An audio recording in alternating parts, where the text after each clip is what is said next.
আসসালামু আলাইকুম ওয়া রাহমাতুল্লাহি ওয়া বারাকাতুহু। প্রিয় মানুষজন, আশা করি ভালো আছেন। আলহামদুলিল্লাহ আমিও ভালো আছি। তো বিরোধী আন্দোলন হয় আমি দু একটা কথা বলবো আরকি।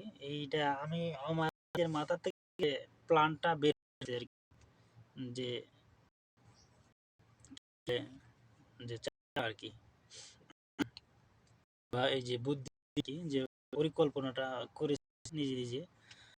ভুল করে অবশ্যই আগেই বলবো যে মামলা উঠে যেতে জন্য হতে পারে। যে আমার মাথা থেকে যে ক্ষুদ্র আমি মূর্খ মানুষ আমি পেয়েছি আরকি, যে প্ল্যানটা আছি সেটা আমি ব্যক্তি আপনাদের মিলতে নাও মিলতে পারে, বা আপনারা কেউ এটা সমর্থন দিতেও পারে, না দিতে পারে, আপনাদের ব্যক্তিগত ব্যাপার।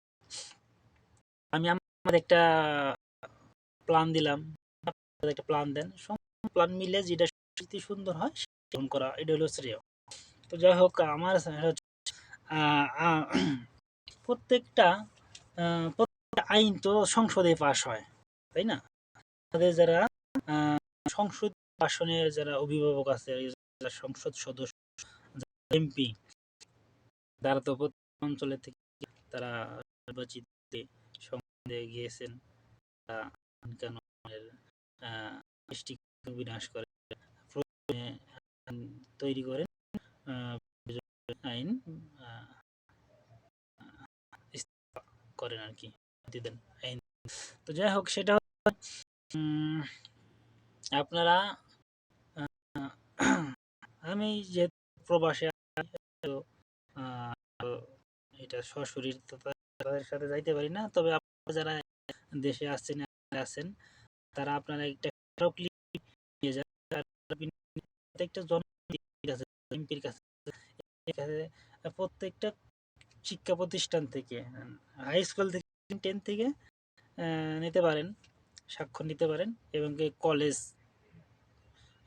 ইন্টারমিডিয়েট, ডিগ্রি, অনার্স, মাস্টার্স লেভেলে যারা আছে তাদের থানা উপজেলা লেভেলে একটা একত্রিত হয়ে একটা সিদ্ধান্ত নেন। আপনার একটা স্মারক নিয়ে যান এমপি মহোদয়ের কাছে, যে এমপি মহোদয়ের কাছে আপনারা করেন, একটা আর্গুমেন্ট, কি বলে, একটা এই পরিকল্পনাটা জানান যে আমরা কোটা কোটাটা চাই না, আমরা কোটা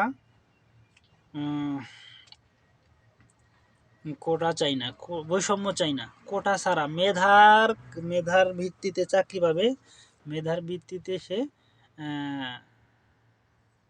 স্কুল কলেজ ভার্সিটিতে পরীক্ষা দিয়ে সে চান্স পাবে।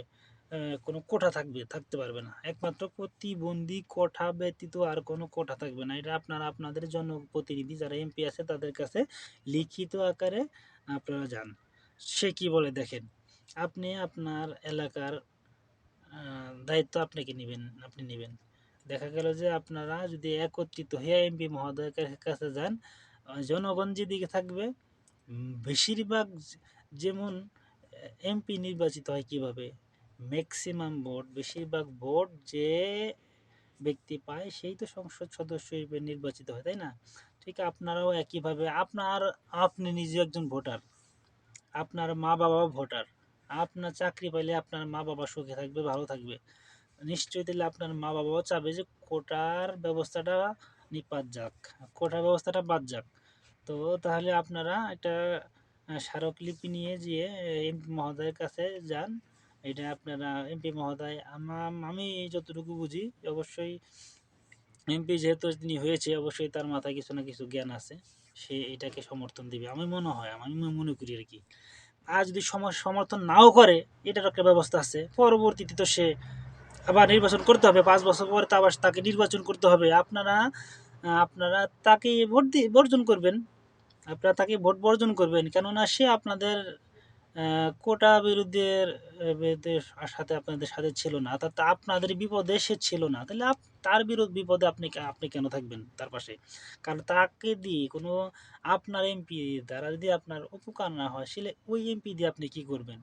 এর জন্য আপনি কি করবেন, সে এমপিকে বয়কট করবেন। আর যদি সে আপনার কথাটা মানে বোঝে, সংসদে সে যদি এই বিষয়টা নিয়ে বক্তৃতা দেয়, এই বিরোধী কোটার বিরুদ্ধে থাকে, তাহলে তো আলহামদুলিল্লাহ খুব ভালো হয়ে গেল, কোনো ঝামেলা হইল না। তো এইটা আমার বুদ্ধি আরকি, যে আপনারা এটা করে দেখতে পারেন। জিনিসটা ফলপ্রসূ হবে। সবাই ভালো থাকবেন, সুস্থ থাকবেন। আসসালামু আলাইকুম।